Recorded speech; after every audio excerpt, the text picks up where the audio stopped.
Bueno, buenos días a todos. Eh, y buenos días Pedro y bienvenido a nuestro grupo de webinar.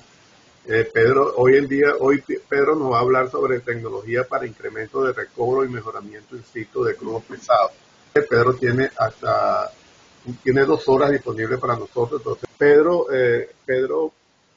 Pedro Pereira Almao. Pedro es venezolano y trabajó 14 años en PDVSA, donde fue hasta enero del 2003 gerente de procesamiento de crudos pesados de INTEBEC.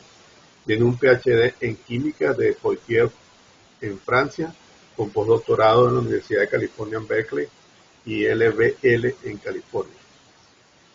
Actualmente Pedro es profesor del Departamento de Ingeniería Química y de Petróleo de la Universidad de Calgary desde el 2003. Y investigador principal del grupo Catálisis y Absorción para Combustible y Energía. Es líder en generación y desarrollo de un amplio rango de tecnología catalítica de mejoramiento de crudos pesados, mejoramiento de aceites de desecho y biomasa, y en conversión de gases. Co-desarrolló la tecnología ISUT para recobro mejorado en yacimientos de crudos pesados y extrapesados, la tecnología de conversión de CO2 en nanofibras de carbono y la tecnología LITU de tracción purificación de litio.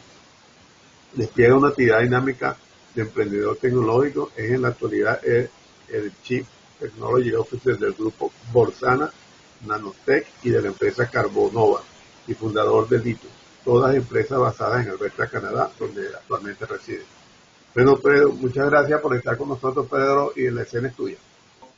Muchas gracias, Carlos, por la introducción y gracias a todos por la presencia hoy acá en este webinar. Supongo que la mayoría son de habla hispana, o todos, pero las láminas están en inglés, combinadas. He tomado algunas láminas de otras presentaciones que he hecho para audiencias en México y en Colombia. Entonces, bueno, hay algún Spanglish aquí colado, me lo perdonan. Vamos a hablar hoy de las tecnologías para la integración de recobro mejorado con mejoramiento de crudos pesados, donde nosotros proponemos acá un cambio de paradigma en la producción de crudos pesados, realmente convertir los crudos pesados producidos en crudos livianos, es decir, que los yacimientos de crudos pesados se convertirían progresivamente en crudos livianos, con incorporación de las tecnologías que hemos estado desarrollando. Los beneficios de esto sería reducir obviamente la producción de gas invernadero y dar mayor valor comercial al petróleo producido por esta vía. Entonces, yo voy a partir de cuatro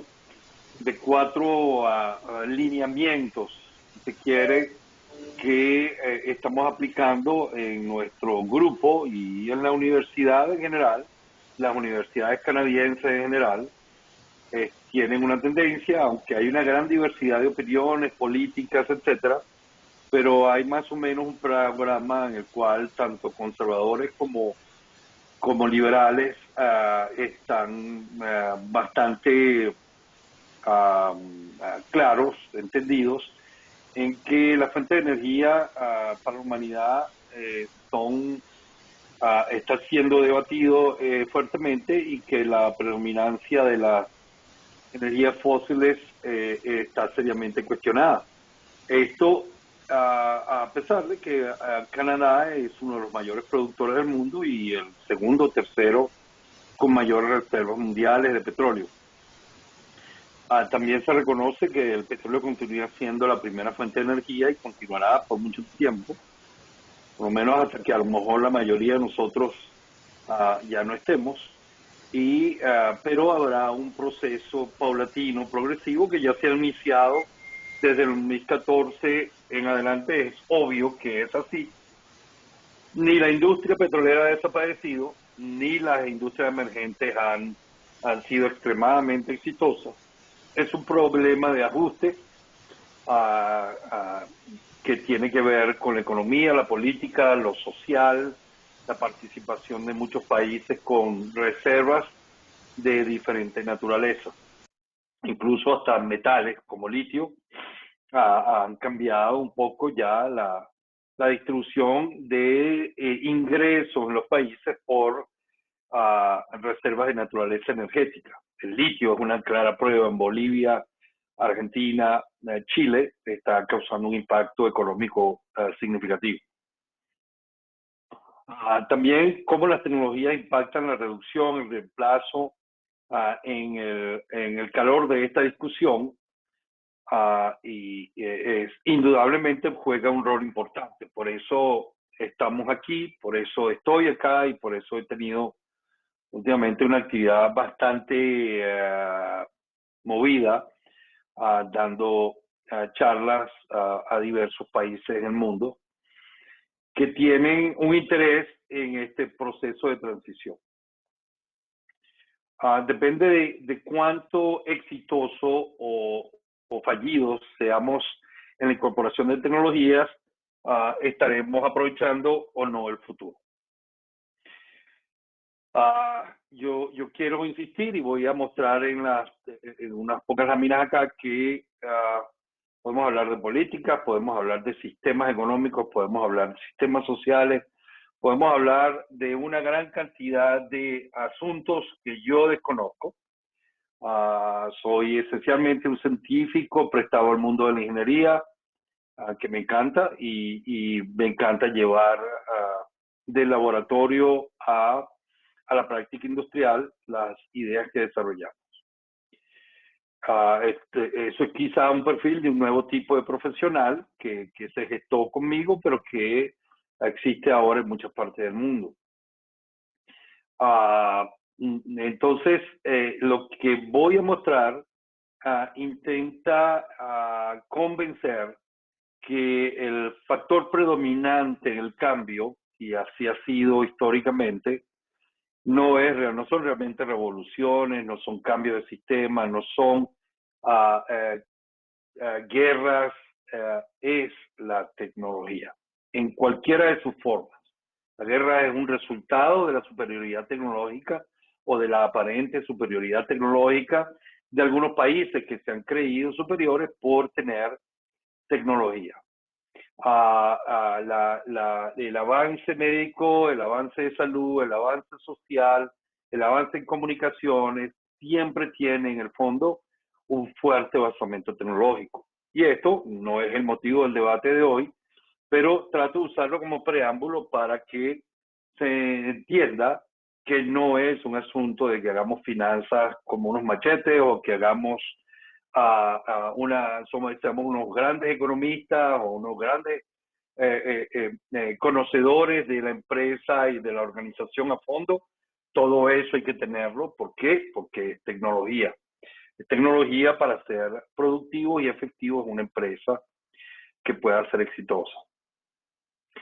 Entonces, ¿qué ilustra esta lámina que estoy colocando acá? Esto no lo produje yo, esto lo produjo la Agencia Internacional de Energía. El precio WTI del West Texas Intermediate y lo beneficioso que ha sido la actividad de fracking de aceites de esquisto. Y aquí pueden ver cómo la tecnología ha ido reduciendo esa línea de break-even económico, donde progresivamente la industria del fracking, que comenzó muy temprano, en 2008, 2006, a aplicarse a nivel de aceites, porque a nivel de gas estaba siendo aplicada ya en los 90. Y yo anuncié acá, cuando estábamos llegando, que la tecnología de shale gas iba a ser aplicada y que era obvio que iba a ser aplicada a los aceites de esquisto.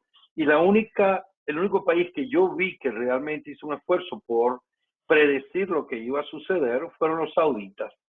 Los sauditas sacaron en el 2008 precisamente un estudio en el cual preveían que para el 2015 2014, iba a haber una caída de los precios del petróleo. Y ellos prepararon una estrategia económica para eso, que ya ustedes todos pueden haber visto, interpretado y capturado cuáles son las consecuencias de esa preparación que Saudi Arabia tuvo para poder controlar con precisión el precio del hidrocarburo. Entonces, este break-even, como ven, ha ido reduciéndose. El break-even, ustedes saben que es simplemente el costo y todos los costos colaterales que tiene sostener la industria que produce el petróleo. Y allí ven cómo, si en un principio hubo una gran cantidad de historias exitosas y fallidas en el uso de la tecnología, ya a partir del 2011, casi toda la actividad de producción de aceite de esquisto fue haciéndose comercialmente más viable. Algunos predecían que se iba a caer, que va a desaparecer. No, hasta que no se acabe el aceite de esquisto, esa tecnología va a poder seguir existiendo porque las mejoras tecnológicas van bajando cada vez esa línea de break-even que ustedes ven allí. Pero por otra parte, la arrogancia muchas veces de nuestra industria y de muchos de mis colegas que en Venezuela tuve oportunidad, el gusto de trabajar con ellos, pero no solamente ellos, muchos en el mundo, consideran que realmente la industria petrolera es una industria, no sé, superior, que no importa lo que venga, no aguanta todos los ventarrones, y es verdad, ha aguantado los huracanes de todo tipo, y sobre todo los de la costa del Golfo, pero eso no significa que cada vez sea menos relevante en el mundo económico actual. El impacto que tenía la actividad petrolera en el mundo de la economía fue decisivo, importantísimo, hasta los años 80. A partir de 1980 comienza un decline sostenido y la importancia para la economía en los Estados Unidos de la actividad petrolera ya está casi a nivel de 1.2 millones de barriles por día para el 2016 en dólares en cuanto al Producto Doméstico Bruto.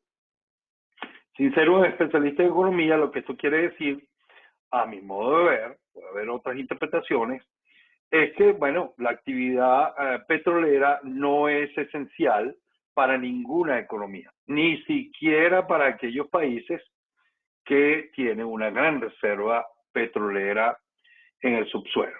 No lo es para Saudi Arabia desde hace un tiempo, no lo es para Estados Unidos, no lo es para Canadá, lo es para algunos países que están sumamente atrasados como Venezuela y por las razones que ya todos sabemos, pudimos haber evitado ese desastre, pero la importancia está en hacer un efectivo uso de la tecnología en cualquier área en la cual nosotros podamos tener una incidencia para reactivar una actividad económica.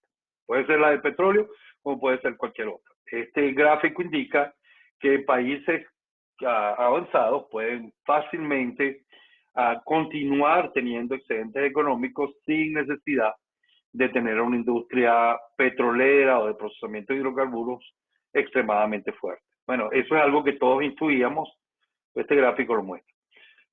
También quiero mostrar acá cómo hay diversos escenarios y en todos esos escenarios la actividad petrolera sigue teniendo una gran importancia y no va a caer por debajo de los 80 millones de barriles por día de consumo antes del 2040. Y es posible que esté por encima de los 100 millones de barriles petroleros por día.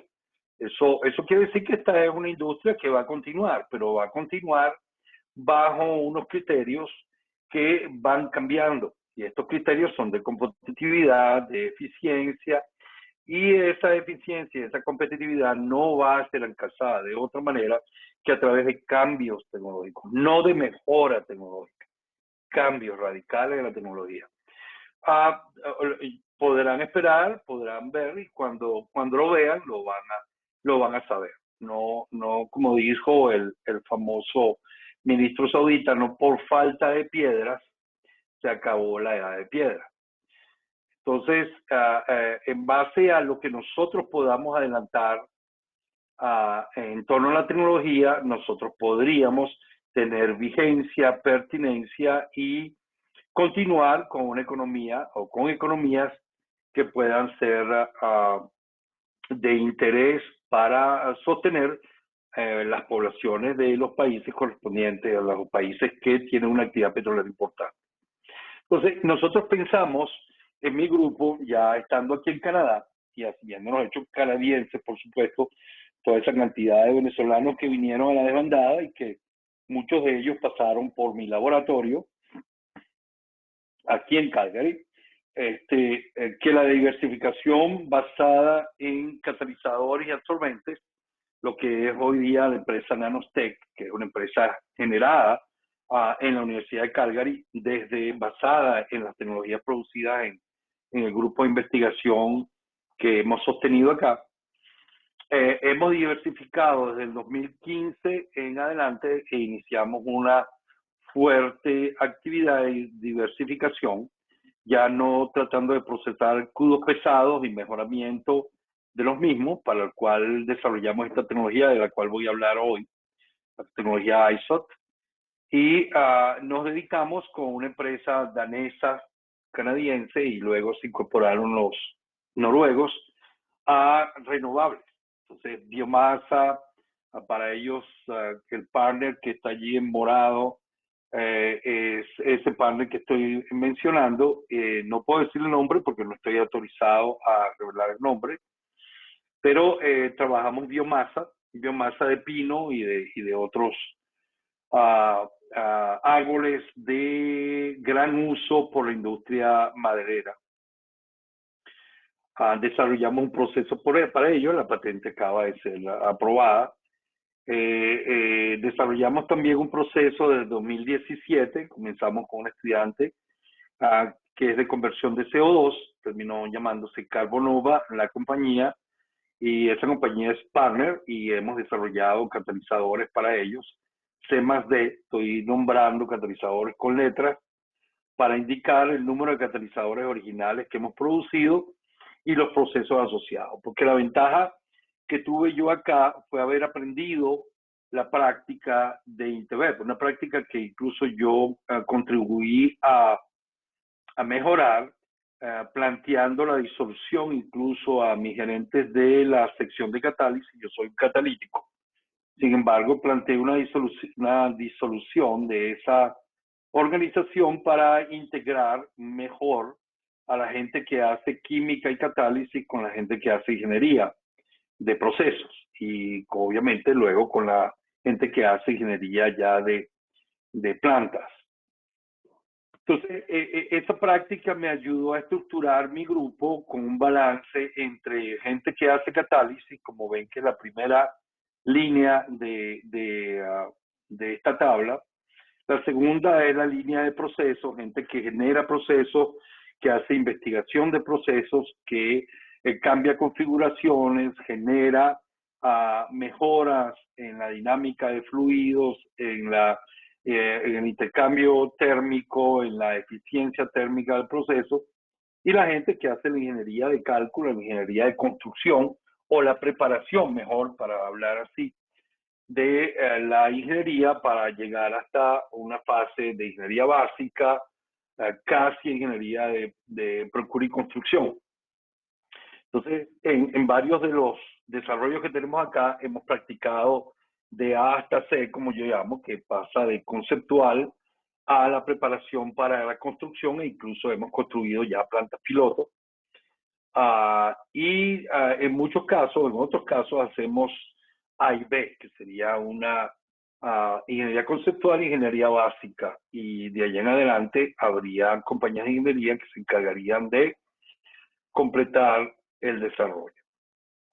Esta práctica es la práctica de Nanostech hoy día, y esta compañía ha sido, digamos, es propiedad de los investigadores que hemos estado allí sostenidamente por 18 años ya. y es propiedad de la Universidad de Calgary y es propiedad de los inversores. Recientemente hicimos un merge donde la compañía Borsana de British Columbia vino a contribuir notoriamente con la capacidad de esta empresa. Pero esto, yo no estoy tratando de hacer una propaganda acá, lo que estoy tratando es de indicar que con un mismo conocimiento esencial, lo llamamos core skills, hemos podido entonces crecer en una variedad de áreas y con líneas comerciales. La compañía Litus entonces fue creada en este grupo también, la compañía Carbonova, y en ellas participa la compañía madre, que es Nanostec, porque lo que hicimos fue utilizar nanotecnología para generar cada vez mejores catalizadores y producir originalidades para procesos. Una de esas originalidades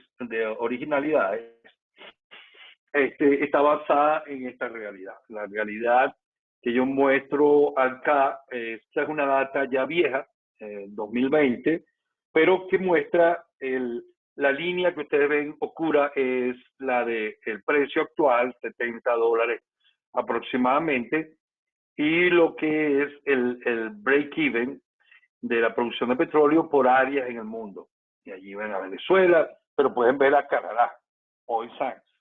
Y allí comprenderán que para mantener productiva la industria, en muchos casos, unos pocos productores están a nivel del break-even, poco por debajo, y muchos productores que ya han ido cerrando o han ido, digamos, bajando su nivel de break-even, estaban sumamente altos en el 2020 y la única manera que puedan sobrevivir en este ambiente económico es esa. Y esa se logra no por una mejora en costos, cosa que obviamente desde el principio intentaron practicar, sino por un cambio radical en la manera en que se hacen las cosas, lo que es tecnología.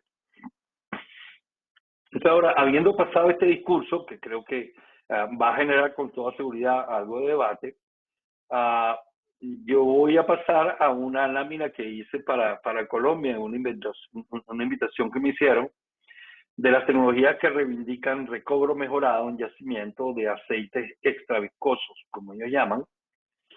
Aquí podemos ver cosas que muchos de ustedes quizá están ya familiarizados.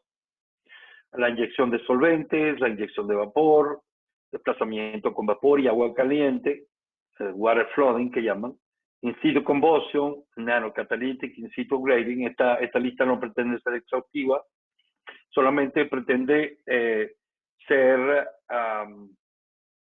incluir todo aquello que ha sido ya, yo no diría ampliamente practicado, pero que no es para nadie una tremenda novedad, ¿no? O sea, la inyección de solventes la practicamos en Venezuela con un proceso que se llamó MIS, liderizado, si mal no recuerdo, uno de ellos era César Ovalles, no me recuerdo el nombre del otro, que participaba con él, lo probaron en Morichal y los resultados, de hecho, porque César los mostró no hace mucho tiempo creo que fue en el IESA.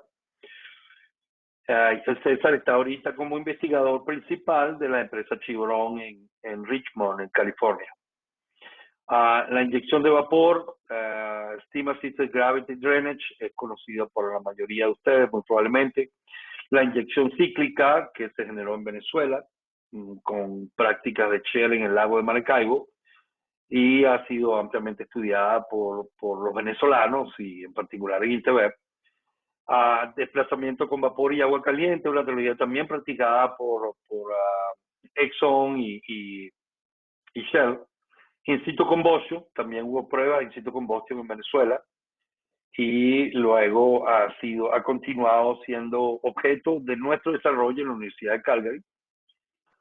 Y está la de nanocatalytic in situ grading, que también en la Universidad de Calgary vinimos con esta idea apenas llegamos de Venezuela, pero la idea estaba siendo gestada con mis colegas y amigos Carlos Espinosa por el lado de producción, y Fermín Hernández, mi jefe por el lado de refinación. Estábamos ya programando a finales del 2002 una movida para tratar de iniciar este desarrollo de in situ upgrading, dado que ya nosotros teníamos en esa época un dominio suficientemente elevado de la producción de nanocatalizadores.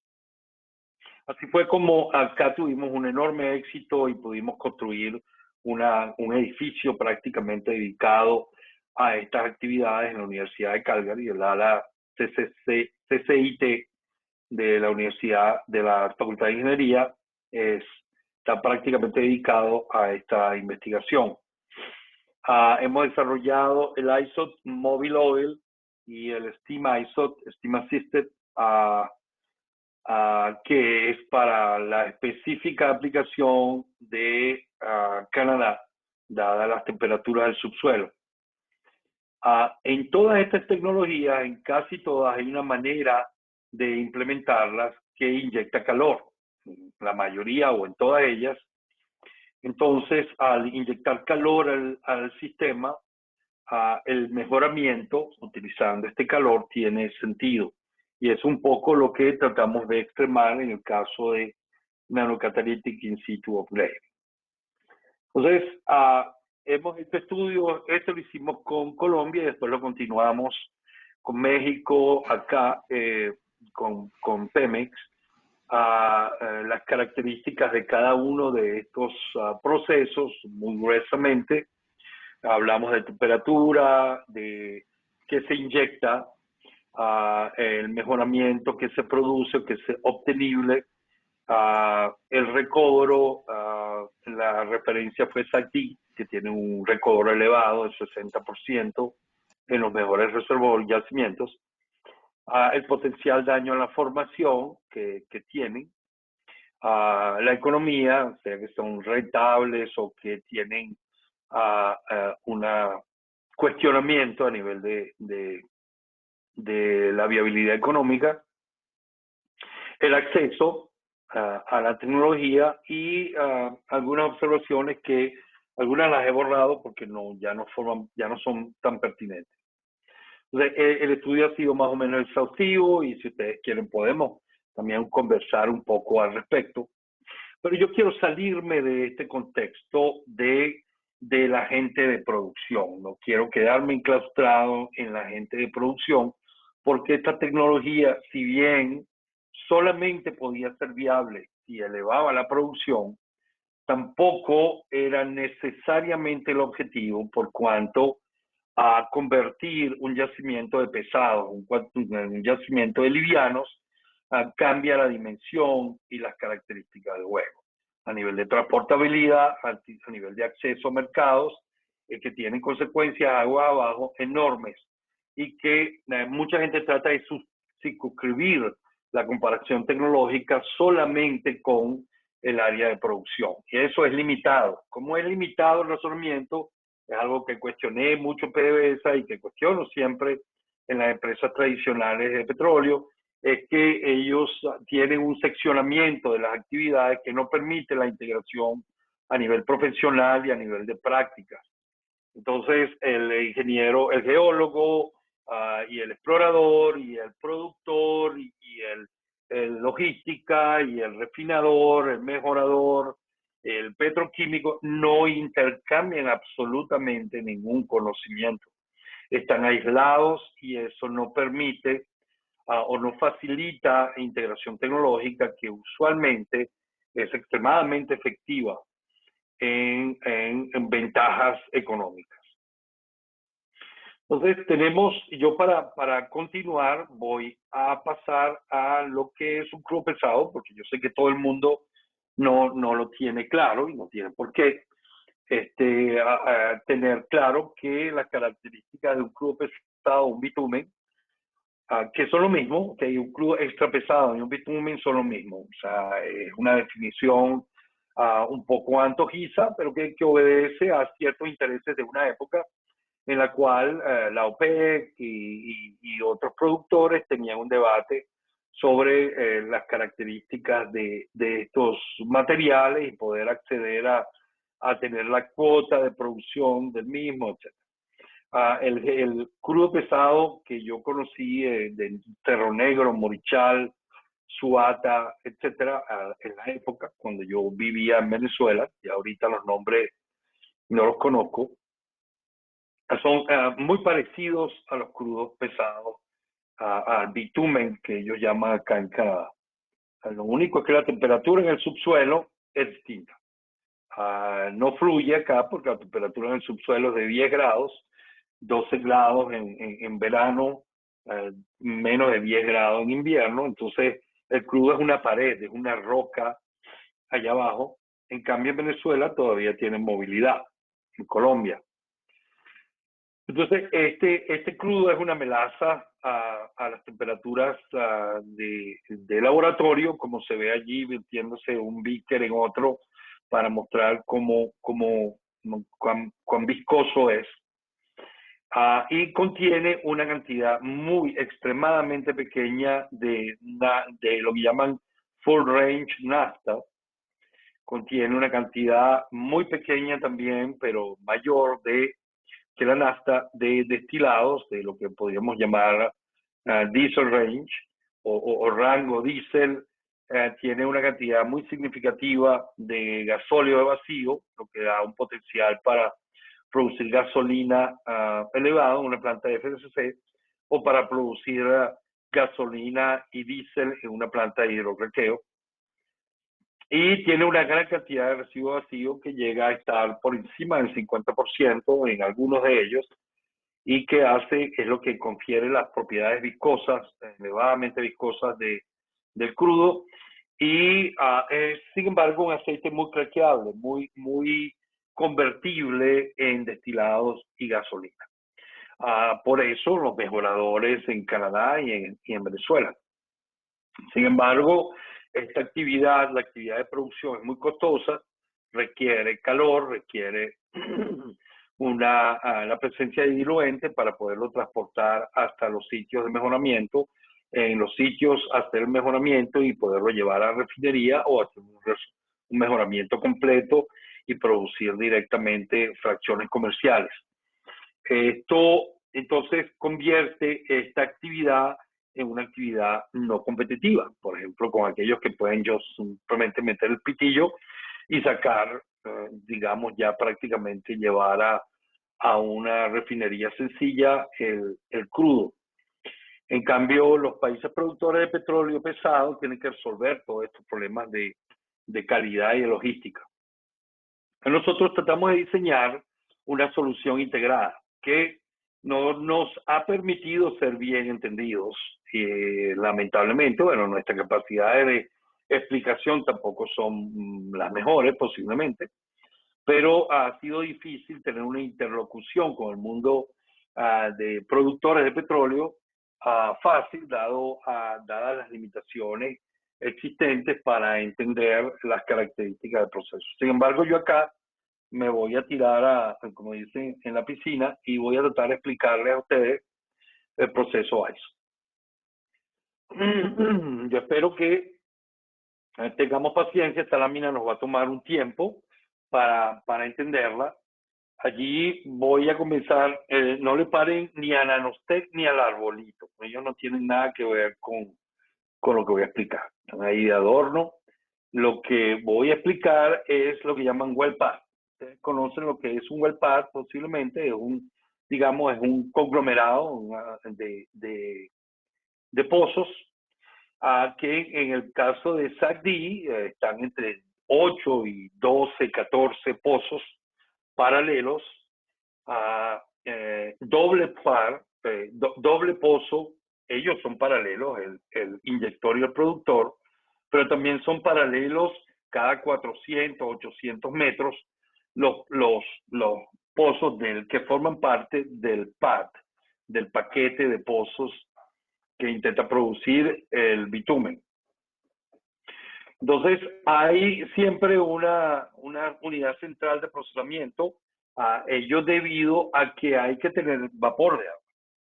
y la inyección de vapor de agua se genera con boilers, y esos boilers tienen que tener una calidad de agua suficiente, pero también el agua hay que sacar el agua producida y habría que limpiarla para volver a llevarla allí. O sea que hay una unidad central de procesamiento y está obviamente adherida al conjunto de, por logística, por razones logísticas, al conjunto de pozos que forman el well pad. Entonces, ya hay una unidad central de procesamiento y allí en esa unidad de procesamiento se puede instalar una columna de destilación. Una columna de destilación no es extremadamente cara. ¿Okay? Y sobre todo si se hace una por pad, que podría tener un costo en el orden de un par de pozos adicionales. No es sino, digamos, un 15 o un 20% máximo del costo de cada uno de los pares de pozos en ese well pad. Si nosotros destilásemos el crudo, y por eso esta lámina era importante, si nosotros lográsemos sacar la nafta, los destilados y el gasóleo vacío, ese crudo ya de una vez, sin residuo vacío, tendría una gravedad API por encima de 22 grados. ¿Ok? Entonces, eso quiere decir que ya estamos entrando en el mundo de los crudos medianos, con solamente eliminarle la mitad del barril, cosa que obviamente no sería negocio, porque produzco uno y vendo medio barril. Entonces, eso, si yo lo utilizo, ese residuo vacío para algo, tengo que recuperarlo. Tengo que recuperarlo y probablemente recuperarlo de una manera más efectiva. Entonces, la idea que vino acá de esto, y yo obviamente viniendo del mundo de mejoramiento, porque ya yo trabajaba con la gente de la faja en Venezuela, en eso tenía claro que si nosotros destilábamos teníamos una mayor eficiencia para atacar las moléculas que son problemas para el refinador, no las moléculas que necesariamente serían un problema para el productor. Entonces nos ocurrió que dado que ya teníamos la práctica del sistema, del proceso de H+, que yo contribuí a generar la fórmula catalítica para ese proceso, y la práctica de la tecnología que demostramos en Isla, en Curazao, que era Aqua Conversion, donde realmente por primera vez se probó nanotecnología en el mundo petrolero, o sea que probablemente el mundo no supo sino unos años después. Nosotros incorporamos en un Big Breaker en la refinería de Isla, en Curazao, el proceso de aqua processing que inyectaba unas emulsiones, unas microemulsiones que generaban en el reactor nanocatalizadores, nanopartículas catalíticas.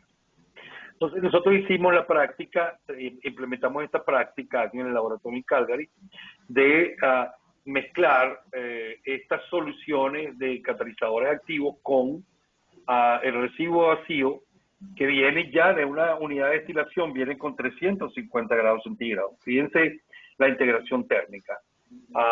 Hay 350 grados centígrados, lo hacemos en el CAT kit con una serie de high shear mixer, ultrasonido y descomposición flash en una zona de reacción, en esa pequeña unidad que está dibujada ahí como un container, porque eso es lo que es, se lo voy a mostrar. Y allí generamos entonces un residuo vacío con nanopartículas catalíticas ultradispersas. Nosotros podemos colocar el hidrógeno ya está mal indicado, el hidrógeno estaría a la salida del CAT kit, no detrás de él. Y puede haber o puede no haber vapor de agua. La cantidad de hidrógeno que colocamos acá para preservar la vida del catalizador y para comenzar desde ese punto, incluso antes de la inyección en el subsuelo, una reacción a 350 grados, hay reacción ya del residuo de vacío con el hidrógeno y con esos catalizadores, y empezamos a producir un diluente. Empezamos a producir una pequeña cantidad de solvente y convertimos esa línea, esa tubería, en una tubería de reacción.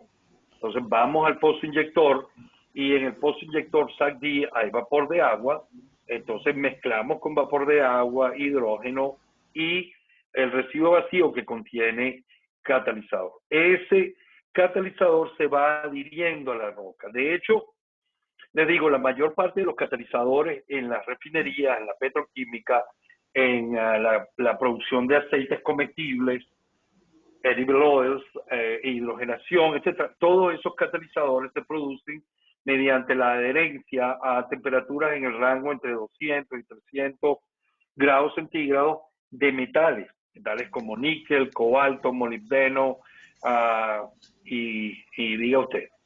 Esos catalizadores se producen, se cementa el metal, se adhiere irreversiblemente a la cerámica, que es una lúmina o que es una sílica, en la preparación convencional de catalizadores industriales. Entonces, lo que nosotros hicimos fue realmente llevar a la sílica o el carbonato del yacimiento, a esa roca, llevarle nanopartículas en un fluido, y esas nanopartículas se adhieren a la roca a 300, 350 grados centígrados. Es decir, que se cementan. ¿Qué es lo que estamos haciendo? Estamos formando, hay un problemita de background, estamos formando alrededor del pozo inyector un lecho catalítico. Ese lecho catalítico entonces lo formamos durante un periodo de unos pocos meses, 2 a 3 meses. Y de allí en adelante podemos mover el CAT kit a otro sitio. Entonces ya formamos el lecho catalítico. La cantidad de catalizador que se utilizó es mínima. No regamos catalizador en todas partes del yacimiento.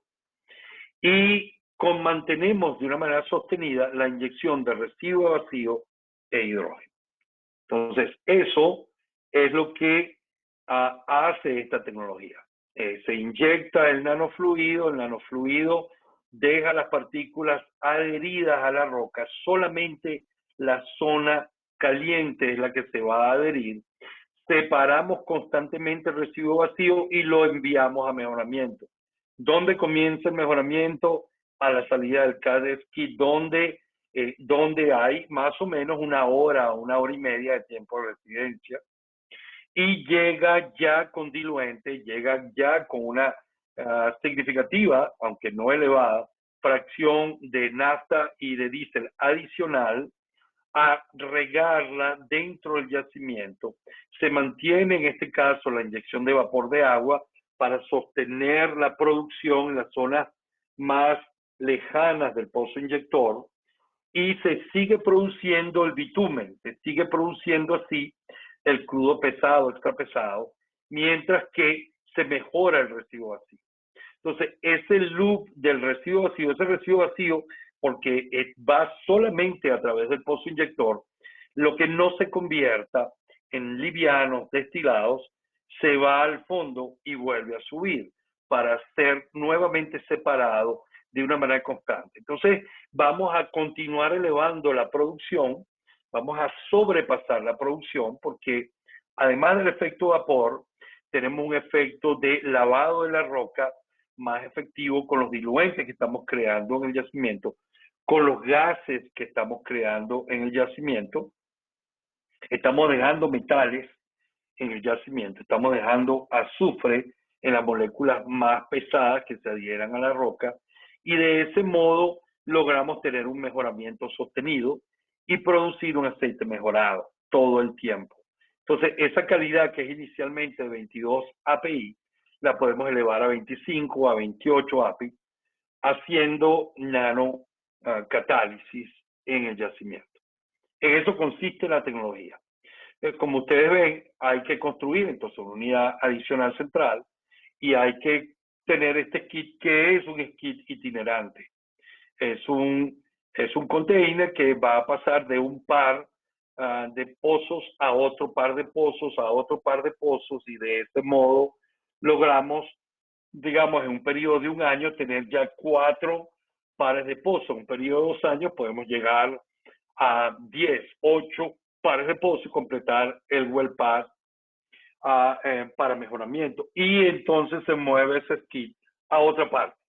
Pudimos haber hecho en paralelo varios well paths y haber producido 2, 3 kits para incorporar más rápidamente todos los pozos que una compañía pueda ya tener bajo SACD a pozos de aceite mejorado y producir, entonces, no solamente más, que vamos a ver cuánto más, sino con una mayor calidad de crudo. Entonces estamos convirtiendo un yacimiento de crudo extra pesado en un yacimiento de crudo mediano liviano.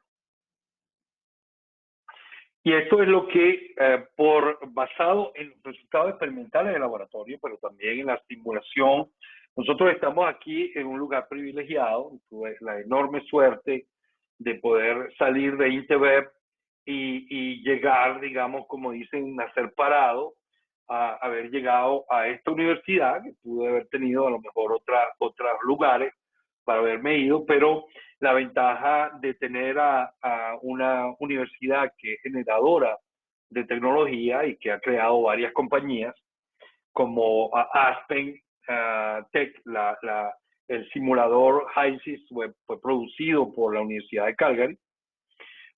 El CMG, el Computer Modeling Group, que produce STARS, es también de la Universidad de Calgary. Otra tecnología que ahora está en manos de Schlumberger, de simulación de procesos, donde varios de mis estudiantes fueron a enriquecer, ahora es propiedad de Schlumberger y fue creada también en la Universidad de Calgary, la compañía Nanostech, creada en la Universidad de Calgary. Nosotros tenemos una dinámica en esta ciudad bastante rica en interacciones con profesionales de alto calibre y que tienen buena experiencia en simulación. Esto lo hicimos con el simulador CMG de STARS y con especialistas de ellos y nuestros. Tengo la suerte de que uno de los coinventores con nosotros, el doctor John Chen y el doctor Rich Maney, y el doctor Chen en particular es chair de la compañía CMG y tiene acceso al uso indiscriminado de la manera que queramos de esta simulación. Entonces, llevar los experimentos y sus resultados a la práctica del simulador y viceversa, lo que nos diga el simulador, llevarlo a experimento ha sido una maravilla que acelera la manera de trabajar. Entonces acá tenemos, por ejemplo, una simulación, como les digo, basada en nuestros resultados experimentales y hemos producido curvas de esta naturaleza. Esta curva negra que está por acá, que sigo con mi cursor, no sé si lo ven, se ve mi cursor, está indicando la curva negra. ¿Alguien puede indicarme si se ve? Sí, Gracias. sí. Esta curva es la curva optimizada de explotación de un yacimiento en modo SAGD, en modo inyección de vapor. Es resultado experimental real, es decir, es una data de una compañía, de una empresa importante canadiense, la empresa líder canadiense de producción de petróleo, de las arenas bituminosas de acá del norte de Alberta. Ellos nos dieron esta información, nosotros la simulamos, la optimizamos y la convertimos en data. Comenzamos en el año 2018 un periodo de inyección de vapor, en el año 2016, perdón. Hacia el 2017 ya se ha empezado la producción y esta es la curva de mejoramiento, de recobro de aceite de SAGD. Si nosotros incorporamos in situ upgrading bajo la modalidad que está acá en esta lámina expresada, entonces si la comenzamos desde el principio, esta es la mejora en cuanto a producción. No estoy hablando ya de calidad, la calidad sabemos que es mejor, superior. Si comenzamos cuando ya la compañía tiene, digamos, una compañía que comenzó en el 2018, y que está produciendo y comenzamos ahora a modificar, a incorporar la tecnología ISO, entonces esta sería la curva ascendente de producción. Si comenzásemos más tarde, en el 2024, es decir, 4 o 5 años después que hemos comenzado la explotación, esta sería la curva de producción. Como ven, es incluso mejor comenzar tardíamente.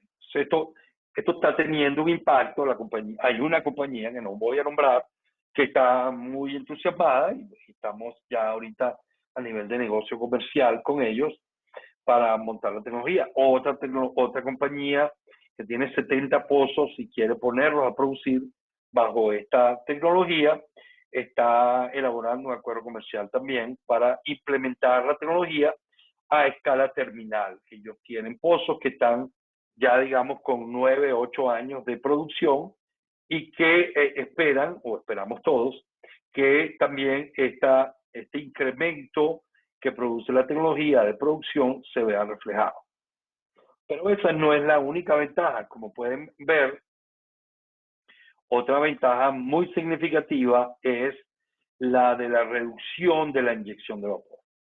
Cuando inyectamos crudo caliente con hidrógeno a esas condiciones y al producir gases como metano, etano, propano, que van a cubrir la cámara en los confines de la cámara, protegemos mejor el vapor de agua. Al tener un rodillo caliente a 300 grados centígrados en el pozo inyector, que es en la zona de reacción, de paso las reacciones son exotérmicas, es decir, que generan calor. Al tener ese rodillo caliente allí, el vapor, al tender a bajar por el centro de la cámara, se va a reevaporar, al condensarse y tender a bajar por el centro de la cámara, va a encontrar temperaturas mayores de 250, 270 grados centígrados, que esa sería la temperatura de vaporización del agua a la presión del yacimiento, bueno, una presión de unos 500, 400 psi. En esas condiciones se vuelve a evaporar, entonces la necesidad de inyectar más vapor se reduce, como pueden ver en estas curvas que están mostrándose acá. La inyección de vapor entonces se ve reducida significativamente. No solamente estamos produciendo un crudo mejorado, que tiene mejor valor de mercado, estamos eliminando el uso de diluentes, que en Canadá es un tremendo problema, porque ese turismo molecular que viene del norte de los Estados Unidos hasta el norte de Alberta, o el sur de Alberta hasta el norte de Alberta, se elimina, no hay necesidad de diluente, eso tiene un costo de 12, 15 dólares por barril, ya de inmediato eliminado. Tenemos un crudo que ya no se vende a 50, 45 dólares por barril hoy día, sino que se vendería mucho más cerca de 65, 70 dólares por barril. Entonces hay otra ganancia efectiva. Estamos convirtiendo esto en una transformación de negocio de 30 dólares por barril o más. Estamos gastando menos energía porque estamos necesitando menos vapor. Hay un gasto adicional de unos 4 o 5 dólares. Estamos reduciendo la huella de gases de invernadero en la actividad, lo que tiene un costo en este momento por tonelada de CO2 en el rango de 22 a 25 dólares por tonelada de CO2. Entonces, estamos también haciéndole más económico, menos oneroso la práctica de pago de impuestos a las compañías petroleras que incorporen esta tecnología. Entonces, las mejoras son numerosas. ¿Cuál es el estado de esta tecnología? Porque mucha gente obviamente lo pregunta con cierta preocupación. Esto parece el sueño del pibe, como decía mi amigo Roberto Galeazzo. El sueño del pibe es, obviamente, tener la tecnología lista lo más pronto posible en TRL8. Bueno, estamos en TRL7 y medio, porque ya hemos completado todo el equipamiento que se necesita para llevar a campo. Lamentablemente esto ha sido financiado por México.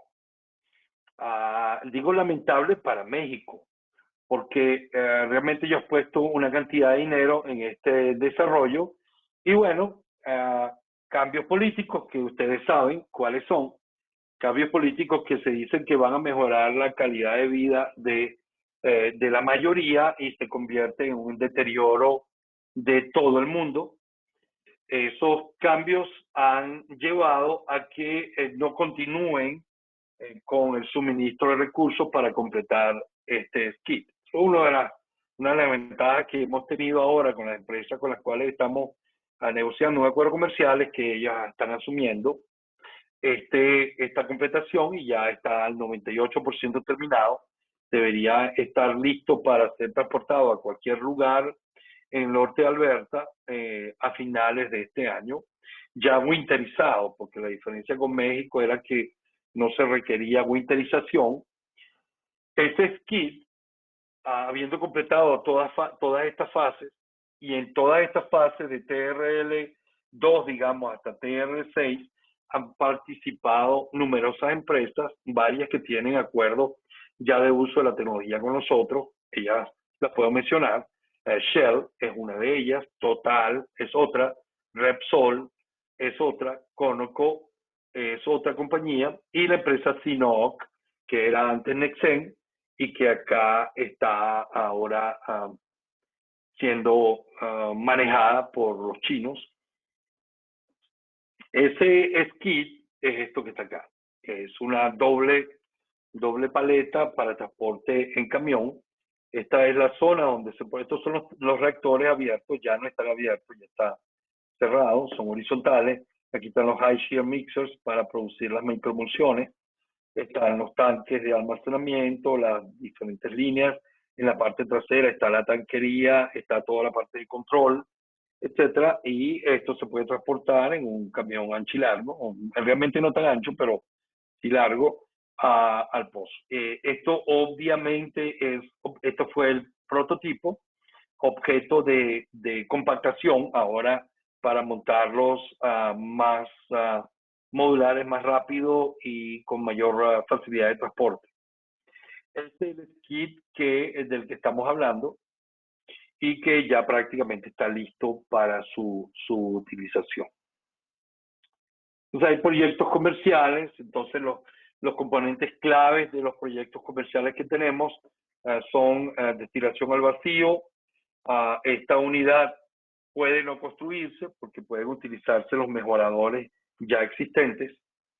El hidrógeno, el gas kit que ya hemos hablado y un pequeño skid para la mezcla de hidrógeno con el residuo vacío. Las ventajas son, hasta ahora conseguidas, son 35% de reducción en gases de efecto invernadero, 40% de mejora o más de mejora en la tasa interna de retorno y en el valor presente neto, con un descuento del 10%, un incremento en el recobro que alcanza hasta el 90% en el caso de Canadá. En el caso de México está en el orden del 80% para yacimientos de carbonatos. Entonces, para yo no continuar, que preferí reducir el número de láminas y entonces empezar la discusión. Lo demás son detalles que podría mostrarlo probablemente con las preguntas que ustedes puedan hacer. Hasta aquí quiero dejar lo que tenía preparado, que creo que es 55 minutos o más. Y bueno, vamos a abrir la sección de preguntas. Ok, bueno, muchas gracias, Pedro. Muy interesante tu presentación. Hay algunas preguntas en el chat y no tengo a nadie todavía para el derecho de palabra, pero vamos a comenzar con las preguntas. Hay una pregunta que hacen sobre cuáles son las tecnologías de mejoramiento de cruz usadas en la paja a través de los mejoradores de José en Venezuela. Alguien hizo dio una respuesta, pero si quiere, por favor, si tú puedes abordar ese tema. Y bueno, la tecnología esencial, yo tenía muy baja voz en esa época y todavía creo. La tecnología que se utiliza es delay coking, coquificación retardada, una tecnología inventada en 1936, 34. Es simplemente cocinar el residuo vacío en tambores de forma coque y se extraen de allí destilados de muy baja calidad que necesitan una gran cantidad de hidrógeno posteriormente. Produce esencialmente una 15%, 12% de gases que en refinería pueden ser utilizados. Los mejoradores se queman, se produce una gasolina, como dije, de muy mala calidad, se produce un diésel que no es diésel, eso hay que hidrogenarlo profundamente, se produce una brea que hay que reciclar al coker, y se llega a producir un 30%, 35% de coque. Con respecto al crudo producido, se llega a tener conversión del crudo producido a 25% de este o más a coque, o sea, al producto, al combustible más indeseable de todos. Y lo demás hay que, como te dije, hay que estarlo mejorando profundamente. Que realmente es una tecnología intensiva, además de que en la faja hay que transportar con diluentes.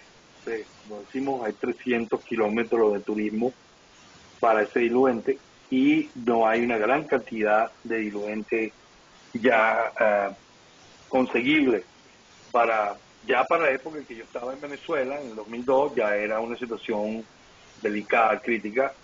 En este momento, bueno, no, mejor no hablemos.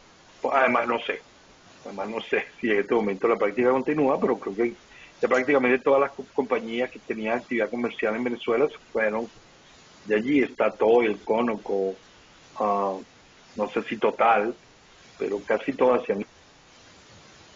Esa tecnología ya no es pertinente. En Canadá no se monta un mejorador nuevo desde el 2006, 2008, a pesar de que hay muchos que fanfarrean de que quieren, están montando, construyendo.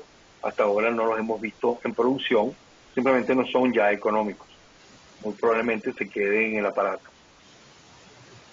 Gracias, Pedro. Mira, hay otra pregunta aquí. ¿Cuál es el efecto de las nanopartículas en la porosidad y permeabilidad de la roca? ¿Afecta la inyectabilidad? ¿Se absorben las nanopartículas a los minerales o cementan los granos?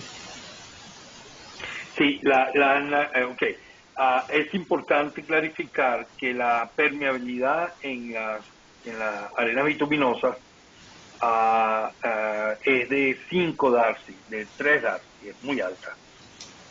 Allí realmente los microcanales son pocos, ahí hay canales significativamente grandes con diámetros de mayores que 10 micrones, digamos. Así que son arenas no consolidadas, son consolidadas incluso, pero tienen un diámetro alto. La nanopartícula está a 2 o 3 órdenes de magnitud por debajo del diámetro del canal.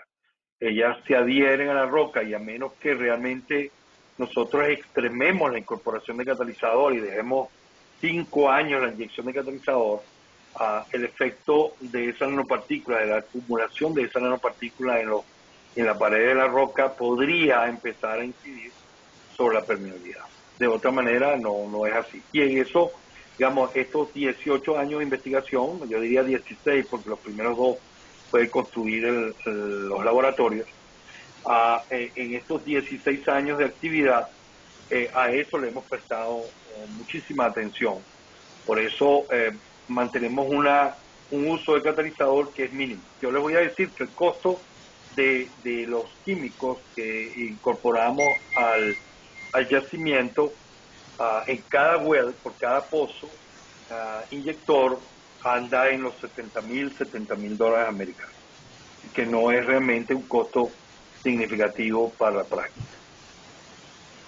Es muy pequeña cantidad, en porcentaje con respecto a la zona alrededor del pozo inyector, está en 0,3% de catalizador con respecto a la arena. Es realmente menor. ¿Cuánto dijiste que es el costo? Que no escuché. 0,3%. El costo es como $70,000 y se hace una sola vez. Una inyección una sola vez. El catalizador vive todo el periodo de vida de la producción de ese pozo. Mira, Considerándola desde el comienzo, considerando que incorporamos la tecnología del comienzo. Si la incorporamos al final, incluso, o sea, hay garantía de que vamos a poder explotar eso por muchos años, pero más antes se va a acabar el crudo. Hay otra pregunta, dice, ¿esta tecnología es aplicable a cualquier tipo de crudo pesado, como el de la faja, las arenas bituminosas y la del crudo Boscan? ¿Es aplicable a crudo con alto contenido de metales y azufre? ¿Cómo se compara el costo con respecto al costo del crudo producido en mejorado? Bueno, esa ya la contestaste. Pero... Sí, sí es aplicable a todo tipo de crudo. Nosotros hemos recibido crudo de naturaleza aromática, de naturaleza parafínica. Hemos procesado crudo, lo que yo llamo de la faja, pero de la faja de acá, del norte de Alberta, que como dije, es muy parecido en contenido de metal, en contenido de azufre. Boscan, bueno, Boscan es una pequeña anomalía en el mundo de crudos pesados, pero no vemos ningún problema. Yo diría que hemos probado aceite asfalto de una desafaltadora y funciona perfectamente bien. Para decir que nos hemos ido más allá que el crudo Boscan, que es un crudo asfáltico. Aquí hay un comentario y una pregunta. Dice, los datos presentados en recuperación última y RAS y Ratio son resultados de simulación. Como toda nueva tecnología, se requiere de pruebas pilotos para poder adicionar reservas. ¿Cuántas pruebas pilotos se han ejecutado a nivel mundial y tienen resultados?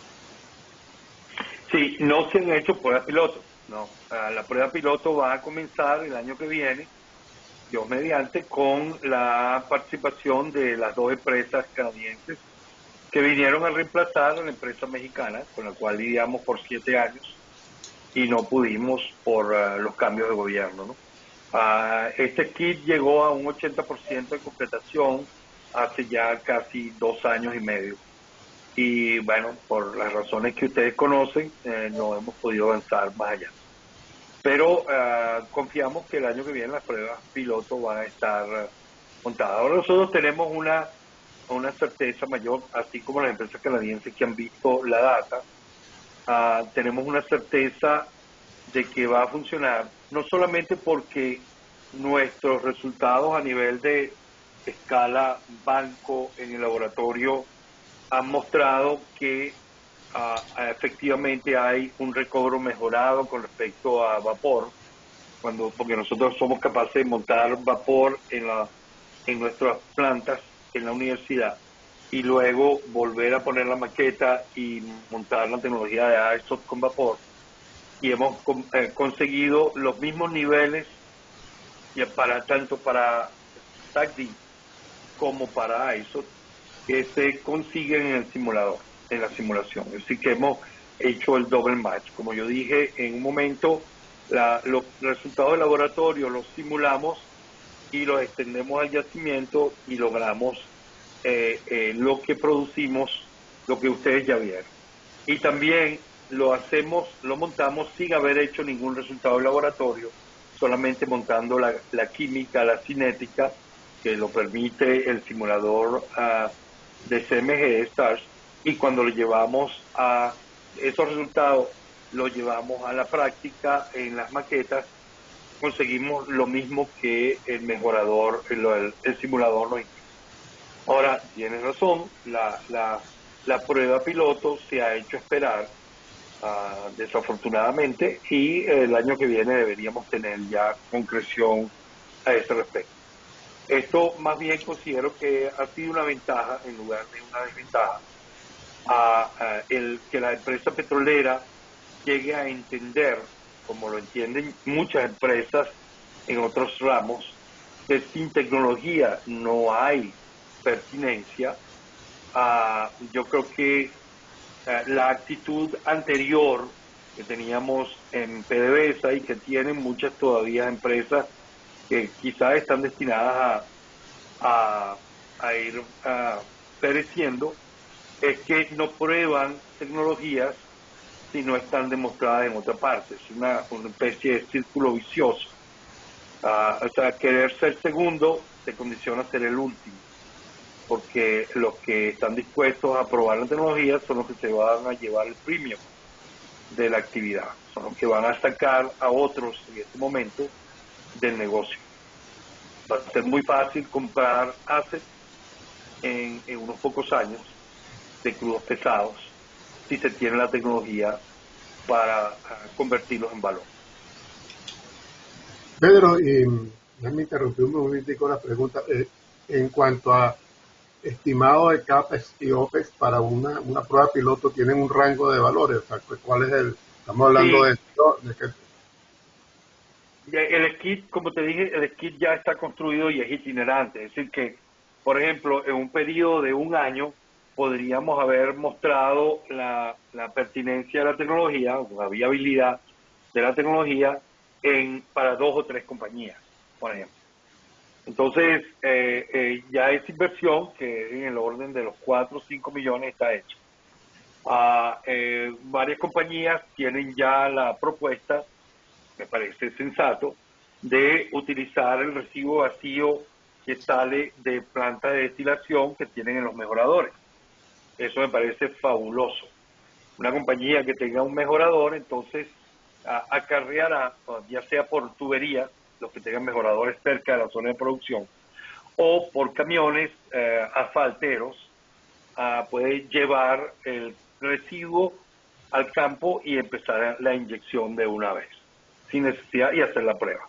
Entonces eso remite el costo a el costo de operación. Obviamente hay que tener algunos tanques, hay que tener algunas bombas, etcétera, pero reduce drásticamente.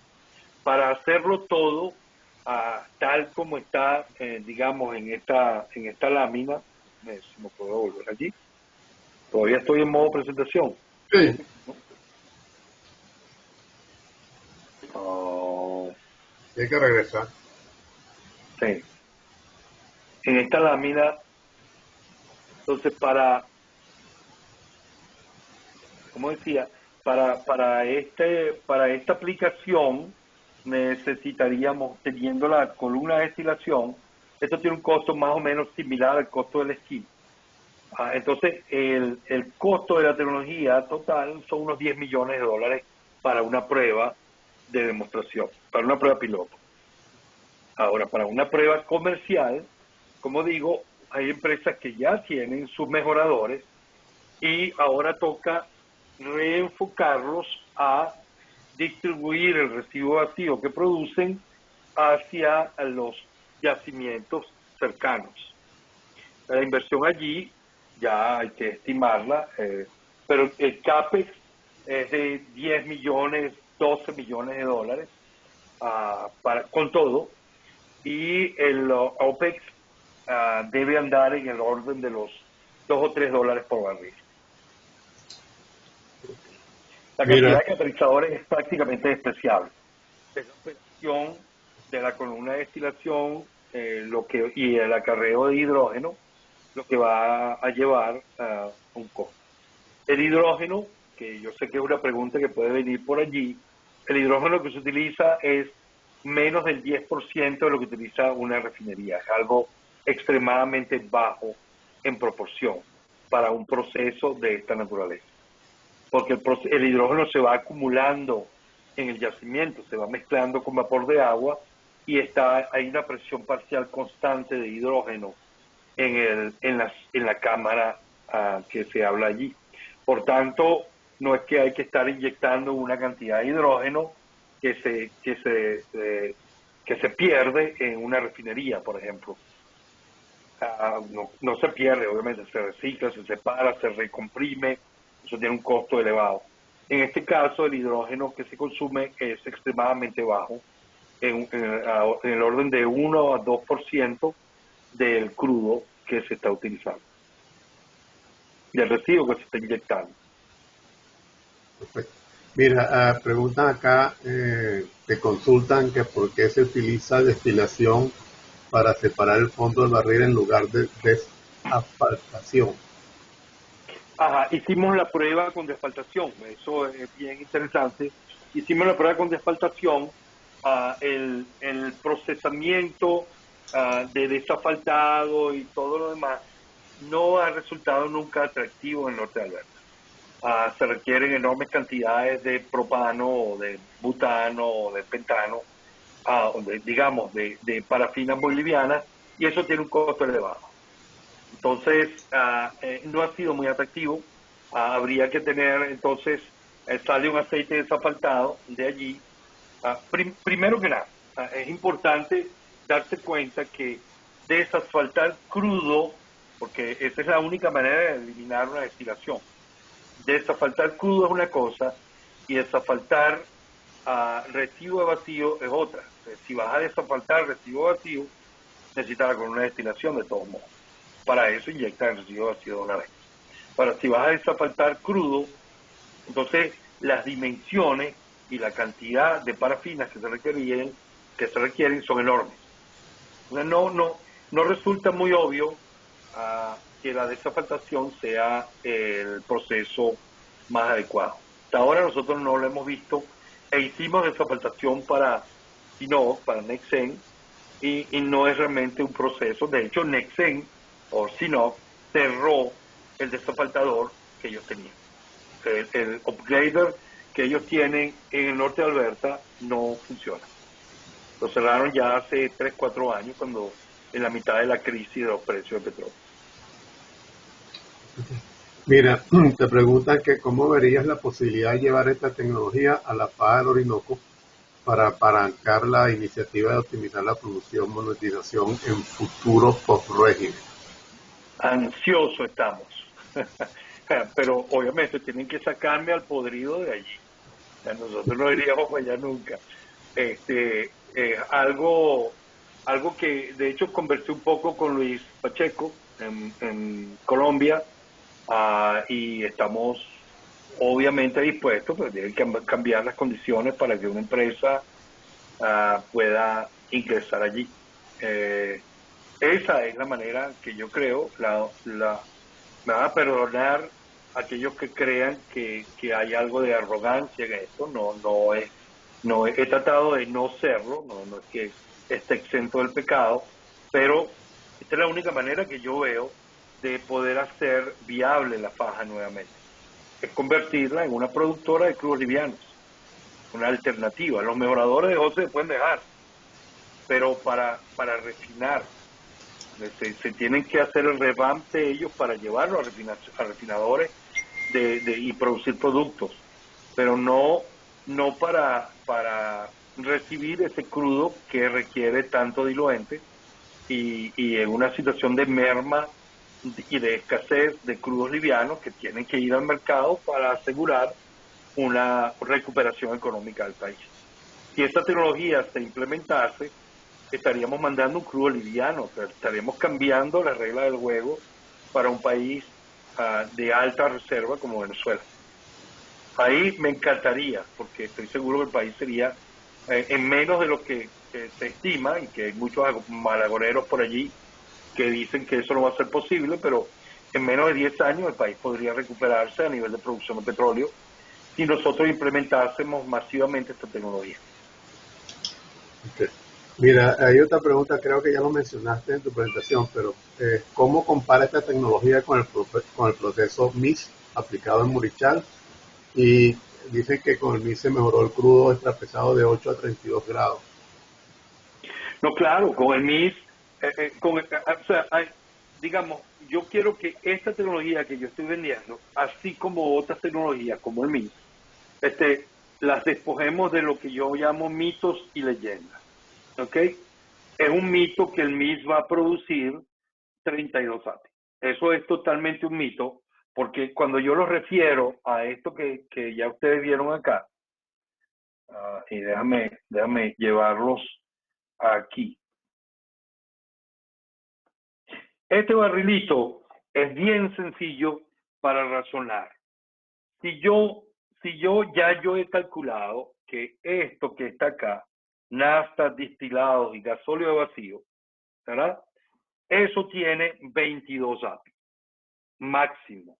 21, 22 API. O sea que si yo quito el residuo vacío, y lo que el MIS hace es tumbar a Falteno, es decir, que es una porción del residuo vacío que quita. Esto tiene entre 0 y 2 API de gravedad. Es un mito que esto vaya a llegar a 32 API. Porque ahí no hay, eso es solo físico, es una separación.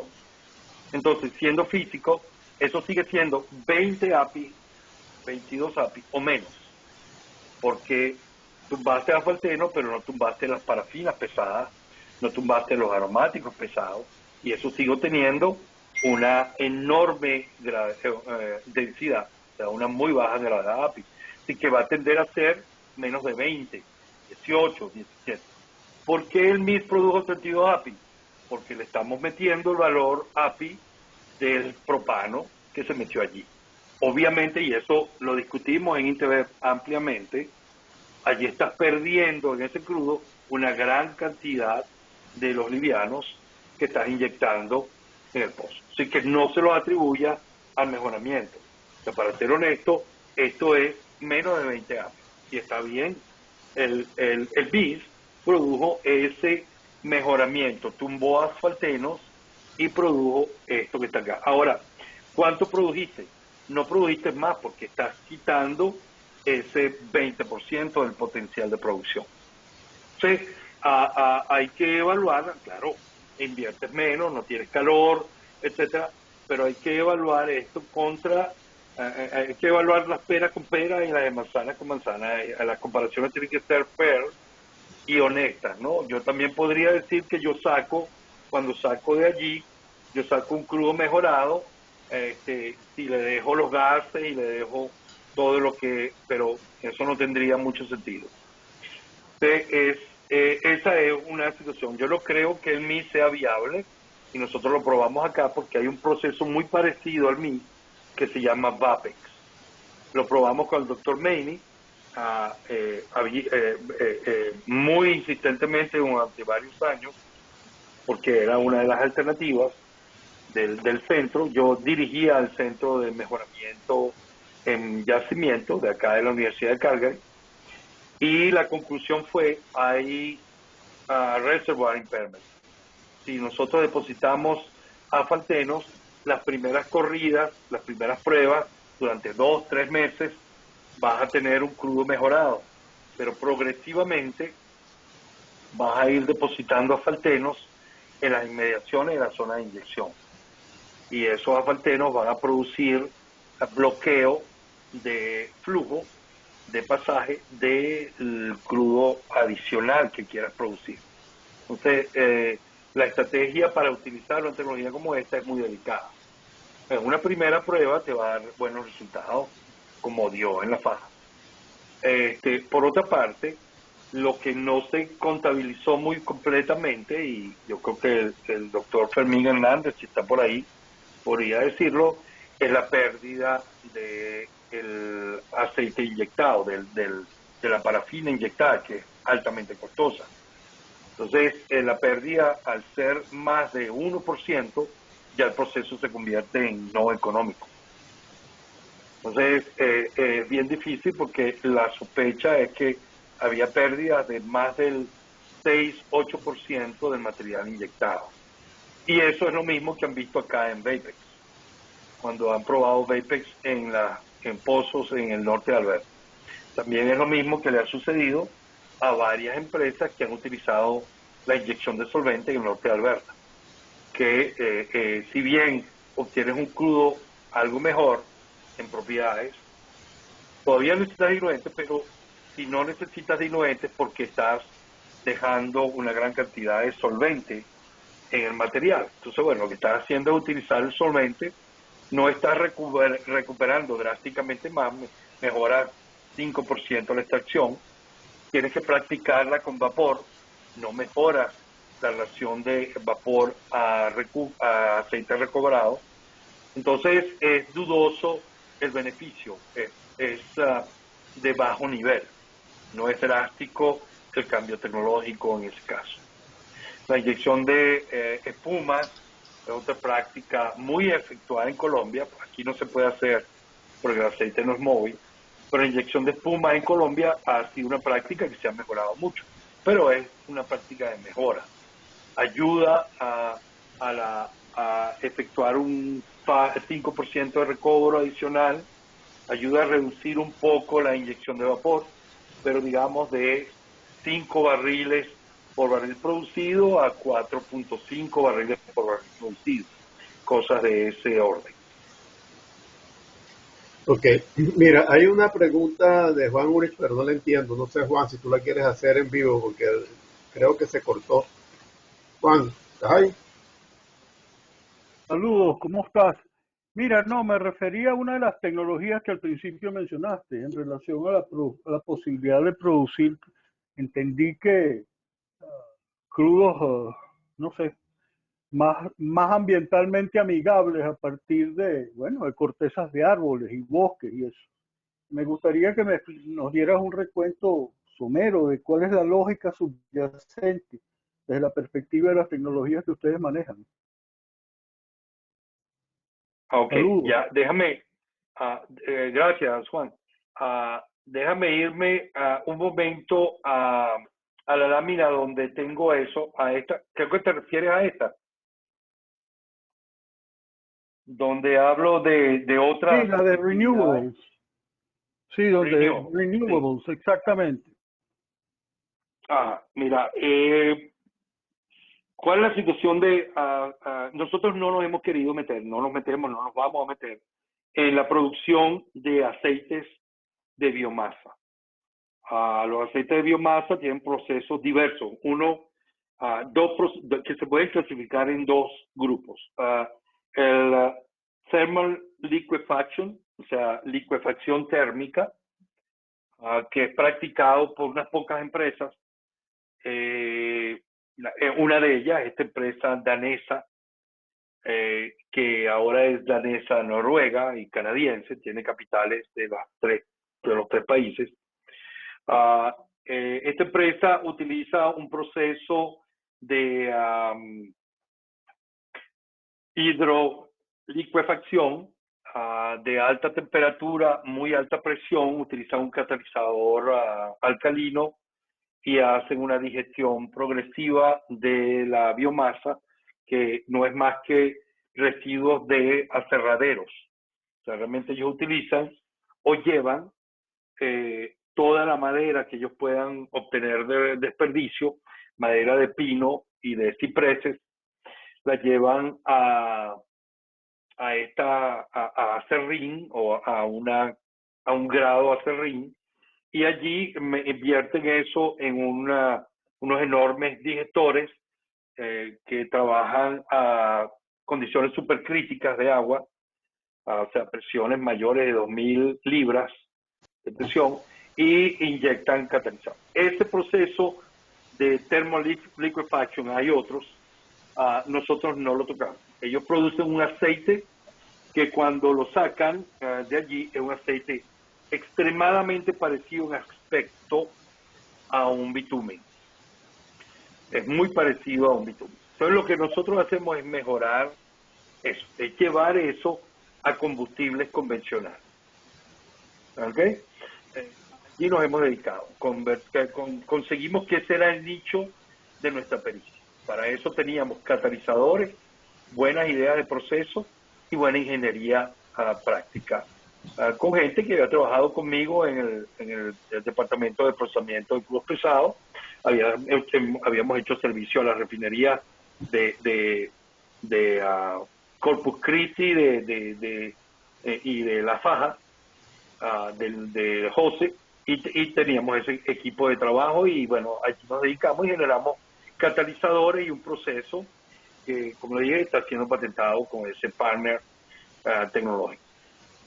También otras compañías hacen pirólisis. La pirólisis es tomar ese acerrín y llevarlo a un reactor con un auger, en francés sería auger, ese tubo, ese tornillo sin fin transporta a una zona de muy alta temperatura donde se piroliza, salen gases livianos y queda una especie de brea que se puede convertir o se disuelve en los livianos y se tiene entonces un aceite de pirólisis. Los dos aceites mejores, el de pirólisis en términos de propiedades físicas, moléculas más pequeñas, pero se puede extraer menos beneficio de allí también, que hay mucho más costo. en mejorar eso, porque es un aceite parecido a lo que sería un aceite de un delay coker. Entonces hay que darle hidrogenación profunda.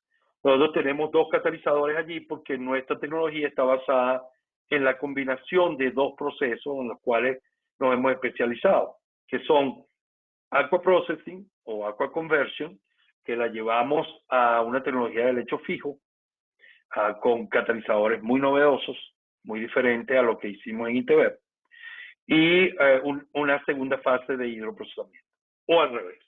Una primera fase de hidroprocesamiento dependiendo de las características del crudo y una segunda fase de acuaprocesamiento. La ventaja de esta configuración es que es autogeneradora de hidrógeno, así que no incluye el hidrógeno producido en el procesamiento. El hidrógeno necesario para el procesamiento es producido por la misma tecnología en el proceso de mejoramiento, utilizando las características del catalizador de aqua process. Entonces, esas son las tecnologías que tenemos y que prontamente vamos a tener comercializadas mucho mejor. Hemos desarrollado catalizadores que no vienen de la industria petrolera, en el sentido que no son sulfuros de molibdeno, níquel, tungsteno. Son catalizadores muy efectivos, altamente hidrogenantes, que toman la ventaja de que estos materiales renovables o desperdicios no tienen una alta concentración de azufre. El único caso que tiene alta concentración de azufre es el uso de cauchos, como decimos los venezolanos, de llantas, no sé qué otro nombre se le da en español, de neumáticos. Los neumáticos los estamos procesando con una empresa que se llama Caltire, que es líder mundial en la comercialización de neumáticos industriales de alto diámetro, de envergadura, que están ahora obligados a tomar esos desperdicios y quieren hacer una economía circular. Entonces están interesados en utilizar estos cauchos ya de desecho para generar aceite de pirólisis y que nosotros lo llevemos a diésel. Eso lo estamos haciendo en este preciso momento. Nuestras plantas están procesando en este momento esos aceites de pirólisis y llevándolo a combustible, gasolina, diésel, en una tecnología muy única. De hecho, muy única porque se basa en el conocimiento ya adquirido con estos nanocatalizadores. Estos nanocatalizadores para in situ grading nos han permitido hacer uso de ellos para esta tecnología y mantener en un lecho circular la degradación de esas moléculas muy pesadas y sacar siempre gasolina y diésel con hidrógeno generado en el proceso mismo, a través del uso de vapor de agua. Tenemos unas cuantas avances allí, Juan. Si quieres conversamos más fuertemente, más profundamente vía email. Muy bien, Pedro. Seguro, le diré a Fermín que me envíe tu teléfono. Sí, no hay problema. Hay una última pregunta. Gracias. Anótenlo por ahí, 403-616-7857. No tengo un bolígrafo. Después no me vayan a mandar hackers. Tranquilo, Juan, nosotros te pasamos los datos. Mira, hay una última pregunta, que si existen investigaciones similares a las de ustedes en otras partes del mundo y de ser así, si han buscado sinergia. Mira, cuando yo llegué acá, estaba sucediendo lo inverso en casi todo el mundo. Bueno, primero en Venezuela, obviamente, en lugar de ir para arriba y para abajo. Pero en Argentina ya estaban eliminando lo que YPF tenía como centro de investigación. Brasil, el CENDE estaba en decadencia. Empresas petroleras de alto prestigio como Shell, como Exxon, estaban cerrando centros de investigación en todo el mundo. Estaban descreando, mientras que acá en la Universidad de Calgary se estaba metiendo en paquete de recursos. Nosotros hemos recibido, yo tengo que reconocerlo, en este periodo de 18 años hemos recibido una cantidad que llega a casi 100 millones de dólares canadienses. Eso es para mantener esta infraestructura, para mantener los grupos de investigación que tenemos. Recientemente, el gobierno federal dedicó adicionalmente 70 millones de dólares a la Universidad de Calgary, 70 millones de dólares a la Universidad de Edmonton y Alberta, para continuar investigación en el área de energía. Una buena porción de eso ha ido, en el caso nuestro, cerca de 4 o 5 millones, han ido al mantenimiento de todas estas actividades que, como llamo ahora, están en el área de energía. Entonces, nosotros no estamos dedicados a crudos pesados solamente. Tenemos una actividad a resolver la problemática de energía en general, con nuestras habilidades de catalizadores y procesos. Entonces, la conversión de CO2, que ya en PDVSA, cuando co-dirigí con Mayela Rivero la estrategia tecnológica de Intever en materia de energía, habíamos anunciado con preocupación que había dos grandes enemigos para la empresa petrolera. Eso fue en el 1999-2000, donde decíamos que había los renovables, porque producen aceites que pueden ser rápidamente convertidos en combustibles convencionales, y eso ya lo sabemos. Entonces, en el 99 no se sabía tanto como se sabe ahora. Y decíamos que si no hacíamos actividades en la conversión de CO2, este iba a ser el enorme enemigo sociopolítico, más que económico, de la empresa petrolera. Y bueno, eso es lo que hemos visto, un deterioro de la imagen de la empresa petrolera y un deterioro de la capacidad de acción de la empresa petrolera para convencer que estos combustibles son efectivos. Entonces, la conversión de CO2, pero no la conversión a storage, como llamamos, a almacenamiento, sino la conversión a productos comerciales que masivamente usen CO2. Es decir, la producción de carbonos, de fibras de carbón, donde la reducción de densidad es de 2 órdenes de magnitud. Pasamos de CO2 a un sólido, entonces podemos acumular muchísimo en carbono, y la producción de materiales más fuertes que metales. Las fibras de carbón, las nanofibras de carbón, tienen 40 veces la resistencia, la dureza, la fortaleza del acero, y tienen 4 veces la livianidad del acero. O sea, son más livianas que el acero. Son más maleables y se pueden utilizar como reemplazo de metales en todo el mundo. Entonces, la nanofibra de carbón es el material del futuro, a mi modo de ver, porque va a ser el que va a permitir a la industria del acero reducir, o la industria de metales, reducir la producción de CO2, porque va a competir con eso, va a llevar a niveles más bajos la producción de acero y va a subir más producción de materiales que tienen tanta fortaleza como el acero mismo, y son más livianos, por tanto consumen menos energía. Ustedes pueden imaginarse trenes, vehículos, etcétera. Las compañías que nos están quitando de la mano prácticamente esta tecnología son Mitsubishi, que es el gran productor mundial de componentes para automóviles, a pesar de que no es un gran productor de vehículos, es un gran productor de boards para los carros, de parachoques, de todos los componentes que constituyen el vehículo.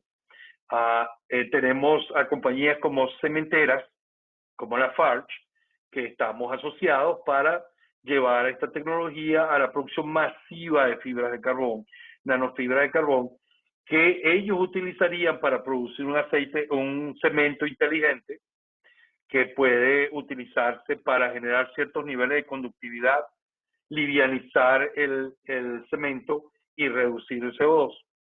Tenemos compañías como Sika, una compañía suiza, que también está sumamente interesado en producir materiales con estas características. Imagínense que ustedes sustituyen el cableado de un edificio por nanofibras de carbón, líneas de nanofibras de carbón que se pueden incorporar directamente y no va a haber cables por ninguna parte. pueden adherirse directamente a eso. Ese es el futuro, o como están viendo ustedes, probablemente algunos habrán leído que ya hay carreteras o partes de carreteras que han sido asfaltadas con nanofibras de carbón como una parte de los componentes, y eso genera la posibilidad de recargar vehículos eléctricos mientras van rodando. Nada más que por la conductividad que hace y la fortaleza de estas nanofibras de carbón que pueden mezclarse con el asfalto y producir propiedades conductoras y hacer que el vehículo entonces capture energía a través de rodar sobre estas carreteras.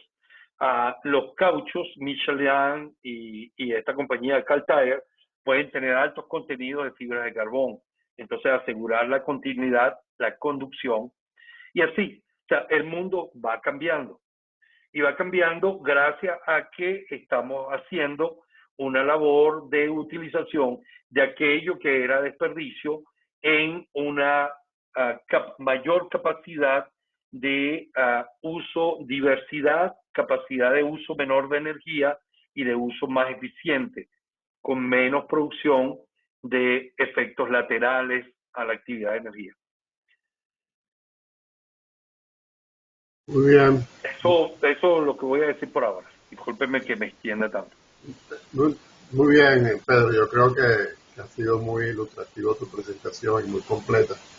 Le damos las gracias. No tenemos más preguntas en el chat y nadie ha pedido la palabra. De esta manera. Una palabra. ¿Quién está pidiendo la palabra? Juan Urich. Ok, Juan, tienes 3 minutos. No, mucho menos que eso. Pedro, ustedes continuaron explorando la posibilidad de capturar CO2 para producir bicarbonato de sodio. No vi nada. Sí, no la continuamos. En realidad no la continuamos. Y la razón es, bueno, hay que saber qué hacer con ese carbonato formado. Si es bicarbonato de sodio o carbonato de calcio, el que consigamos tiene un límite. Entonces el límite es el límite de costo también de el sodio. Hay muchísimo más CO2 que lo que podemos convertir el sodio en carbonato. Entonces el sodio va a convertirse en un metal que actualmente es de muy bajo costo, se va a convertir en algo de alto costo a nivel del procesamiento o extracción de ese sodio en la soda cáustica para llevarlo al carbonato. Y luego tener un uso para eso, para que justifique toda la inversión. El uso, aunque existe y es importante, sería extremadamente alto. No habría muchísimo que hacer, pero es una ruta complementaria, como hablar de los renovables y de los desperdicios. Nadie va a pretender que a través de renovables y desperdicios vamos a producir 100 millones de barriles de combustible diarios, pero podemos producir 15%, 12%. Eso reduce CO2. Entonces, la vía de utilizar bicarbonato de sodio como una manera de hacer una extracción convertiva del CO2 existe y la está haciendo un colega, David Kidd, en una empresa. Él se fue para Massachusetts, trabaja allí en el MIT, pero él sigue con su empresa y tenemos una planta de ellos acá en Alberta y una también en BC para tomar el CO2 del aire y convertirlo en bicarbonato de sodio. Pero no es un uso masivo, es un uso importante, es una intención importante, yo la llamaría yo. Gracias, Pedro. Bueno, gracias, Pedro. Nuevamente te agradecemos tu tiempo y habernos ilustrado hoy con tu tecnología.